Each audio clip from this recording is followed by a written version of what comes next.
Greetings, people of YouTube, and yes, I am back. And today I'm finally reviewing the Jurassic World Hammond Collection Ceratosaurus. You thought it'd be baryonyx after what I said in the last video, huh? Well, to be completely honest with you, I still haven't found him.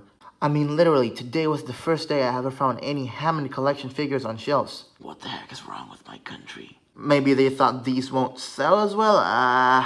Well, whatever's the case, at least I finally have a Hammond collection figure, right? Oh yeah, and just in case you don't know, the Hammond collection line is a line that is very similar to the Amber collection line, except these are in scale with the 3 3/4 inch human figures. Which sounds like a great recipe for success, so why am I not seeing more of these things here in my country? Oh well, that's neither here nor there, I guess. However, what is here is this beautifully blocky box. Seriously, love the aesthetic of the packaging here.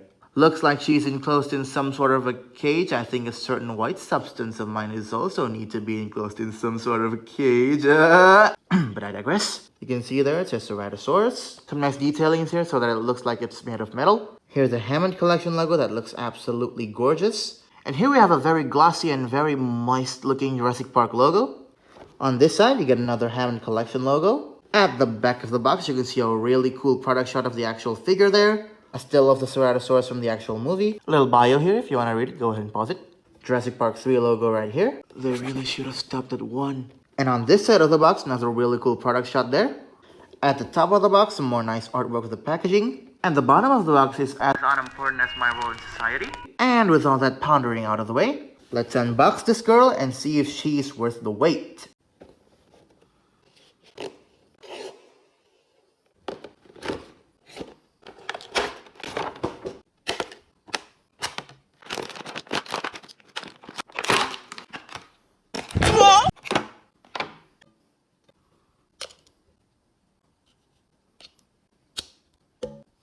And after that, this time actually not outdated unboxing segment, we have the Jurassic World Hammond Collection Ceratosaurus out of its packaging. And I gotta say right off the bat, I love it. And while I'd love to just dig straight into what I love about this thing, I'll have to be a little more objective. Because this figure is not perfect. First off, let's talk about accuracy. And unfortunately, the Jurassic Park 3 movie really didn't give us a great look of this gal. She had a very limited screen time and was a comic relief character. Great. However, if I compare her to, say, the Jurassic World Evolution 2 model, you can see that just like the pair of Dimorphodons I reviewed last time, you can definitely tell that this figure is based on that design. However, it is a little more stylized. As you can see, I feel like the red should have fitted a little more smoothly into the cream color. And I feel like this cream color in general could have been a little bit darker. However, I'm glad to say that the paint job is at least consistently clean. I don't really see any mishaps or splotching. It all looks nice and clean. However, the sculpt work on her scales makes her look rough, rigid, and I am all for it. Especially when you look at the head and oh my gosh, this thing is beautiful. Again, I feel like the black should have fitted a little more smoothly into the red, but other than that, this thing is just wow. And if you open her mouth, you can see that the inside of her mouth is textured really nicely and really different from the outside of the body as well. Love how smooth the tongue is, by the way. Again, paint job could have been done better, but the sculpting is certainly great. Continuing down the body, you can see these osteoderms, I think that's what they are. And again, they're sculpted very nicely, however, it could have been painted a little bit better. Then we move down to the arms and everything is nice, no problem. She's even got the iconic 4 fingers of the Ceratosaurus, that's really nice. And I do appreciate that the claws are painted. Coming on, to the legs, got that nice black patterning again, but no such patterning anywhere below the calves. And that's movie accurate, so I'm cool with it. The toe claws are painted very nice and precise, I really like that. And we get to the tail, which, like the rest of the figure, it's been sculpted immaculately, but the paint job leaves little to be desired. But who needs a good paint job if you got a good amount of articulation, right? Both the top and the bottom jaw can open. The neck and the head are on 2 separate ball joints, which altogether can move up that far, moves down that far, can look side to side. The head ball joint can rotate, but the neck ball joint can. Oh yeah, and I should mention that this whole head neck section looks a little weird, but you get so much articulation out of it that I think it's a worthy sacrifice. Moving to the arms, can rotate forwards and backwards, probably to a full 360. Can move out, elbows bend and they rotate. And here we come to another gripe I have with the figure. No wrist posability. This really does restrict you from getting her into some poses, but I think it's negligible.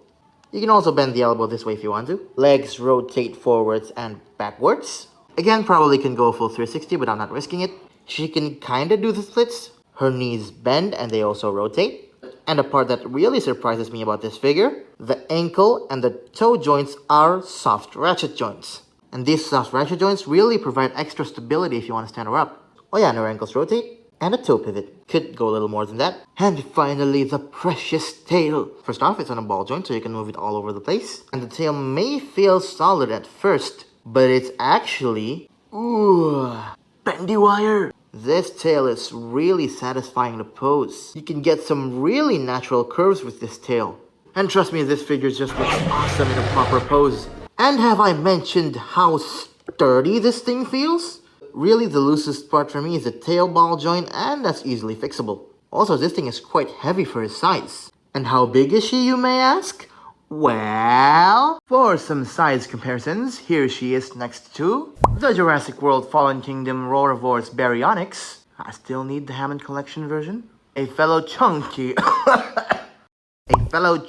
dinosaur, the Transformers Kingdom Beast Wars Megatron in his T-Rex mode. The only Jurassic World Dominion figure I have, the Sound/in Ceratosaurus, which is so big that it doesn't fit within my camera's frame. Oh well, here's a better picture of this comparison.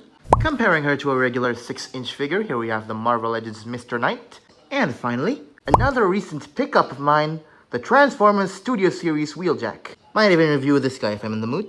And so that concludes my review of the Jurassic World Hammond Collection Ceratosaurus. And overall, as the first Hammond Collection figure I picked up, I think she turned out great. Just like I said throughout the review, the biggest problem I have with her is the lack of paint job throughout her body. However, for me personally, that is easily made up for by the excellent amount of articulation and the meticulous sculpting. She's just a very fun toy to play with. Highly recommend getting her if you're into dinosaurs or Jurassic Park, or if you just want to have a fun toy to mess around with.